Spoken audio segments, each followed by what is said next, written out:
कानी बहू।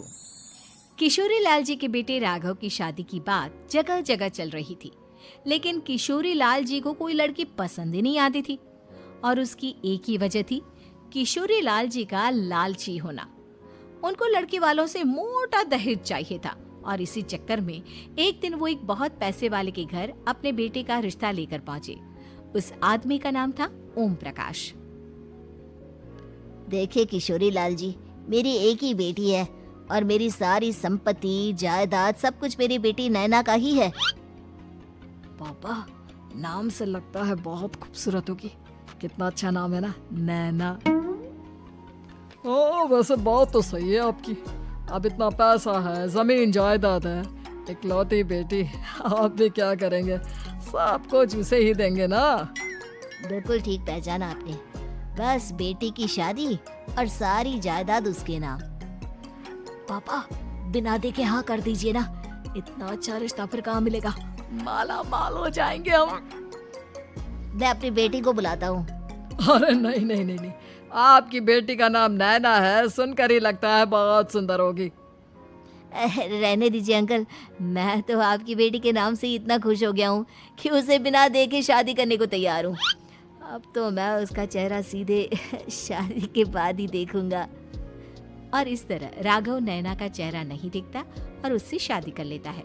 शादी के बाद अपनी सुहाग रात पर जब राघव नैना का घूंघट उठाकर देखता है तो नैना की आंखें बंद थी। कितने खूबसूरत हो तुम नैना, जरा अपनी आंखें खोलकर मेरी तरफ देखो तो सही। नहीं, मुझे शर्म आती है। अरे, मैंने तुम्हें शादी से पहले भी नहीं देखा और अब अगर तुम आंखें खोलकर मुझे देखोगी भी नहीं तो मुझे अच्छा कैसे लगेगा? इससे पहले कि नैना अपनी आंखें खोलकर राघव की तरफ देखती, अचानक से लाइट चली गई और राघव नैना को पूरी तरह से देख भी नहीं पाया। अगली सुबह नैना राघव के लिए नाश्ता बनाकर लेकर आई। अरे ये क्या, आधा पराठा सेका हुआ है और आधा बिल्कुल कच्चा। ये तुमने क्या किया नैना?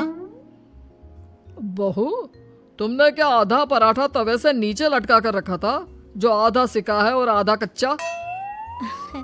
मुझे जितना दिखेगा उतना ही तो सीखूंगी ना पापा जी।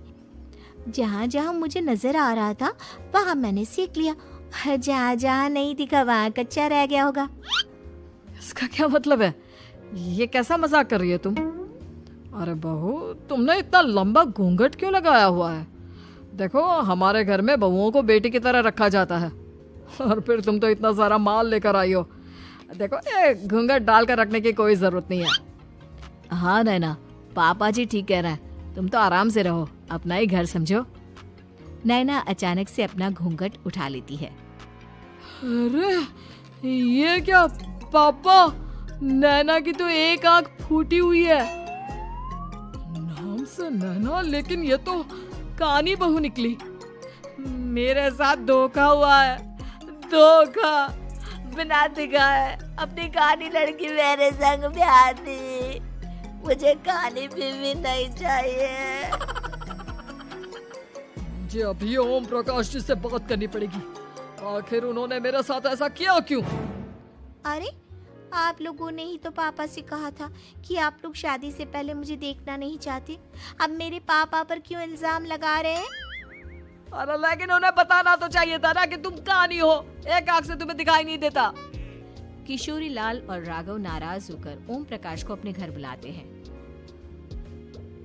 पापा जी, ये आपने क्या किया? शादी से पहले बताया क्यों नहीं कि नैना की आंखों में परेशानी है? अरे, आप ही ने तो लड़की देखने से मना कर दिया था। और लेकिन आप बता तो सकते थे। आपको तो हमारी बेटी की प्रॉपर्टी चाहिए थी, वो भी पूरी की पूरी। अब क्या हुआ अगर उसे आधा दिखाई देता है? प्रॉपर्टी तो आपको पूरी मिल गई ना। अरे ये क्या बात हुई? मेरी शादी प्रॉपर्टी से नहीं, आपकी बेटी से हुई है। अब ये तो पहले सोचना चाहिए था, तब तो मेरी प्रॉपर्टी देखकर तुम्हारी जुबान लप लप आ रही थी। लेकिन मैं कानी लड़की को अपनी बीवी बनाकर नहीं रख सकता। पापा, कुछ करिए ना आप। हाँ, करता हूँ। देखिए ओम प्रकाश जी, आप हमारे साथ ऐसा नहीं कर सकते। और तुम देखो, अगर तुमने मेरी बेटी से शादी तोड़ी ना, तो जो भी प्रॉपर्टी मैंने तुम्हें दी है वो तो पूरी की पूरी वापस ले ही लूंगा, और आधी प्रॉपर्टी तुम्हारी भी लूंगा। अरे मेरी आधी प्रॉपर्टी भला क्यों लेंगे आप? इसलिए क्योंकि मेरी बेटी को आधा नजर आता है और उसकी नजर अभी तक तुम्हारी आधी जायदाद पर ही पड़ी है। अब तुम उसे घर से निकालोगे तो कुछ तो लेकर जाएगी ना। और अगर हम आपकी बेटी को अपने घर की बहू बनाकर रखे तो? तो तुम्हारी पूरी प्रॉपर्टी तुम्हारी ही रहेगी, और जो मैंने तुम्हें दिया है ना, उसमें से बस मैं आधा लेकर जाऊंगा। अरे लेकिन अब आप अपनी दी हुई प्रॉपर्टी में से आधी वापस क्यों लेकर जाएंगे? अगर मैं आपकी बेटी को अपनी पत्नी बनाकर रखने को तैयार हूँ तो? इसलिए ताकि भविष्य में अगर तुम मेरी बेटी को धोखा दो तो उसके पास कुछ तो रहे जो पति का हो। वैसे मेरे पास तो बहुत कुछ है, लेकिन अपने पति की कोई निशानी तो उसके पास होनी चाहिए ना। अब अगर तुमने मेरी बेटी को कानी कहा तो तुम्हें प्रॉपर्टी भी कानी ही मिलेगी, पूरी नहीं। जमाए राजा।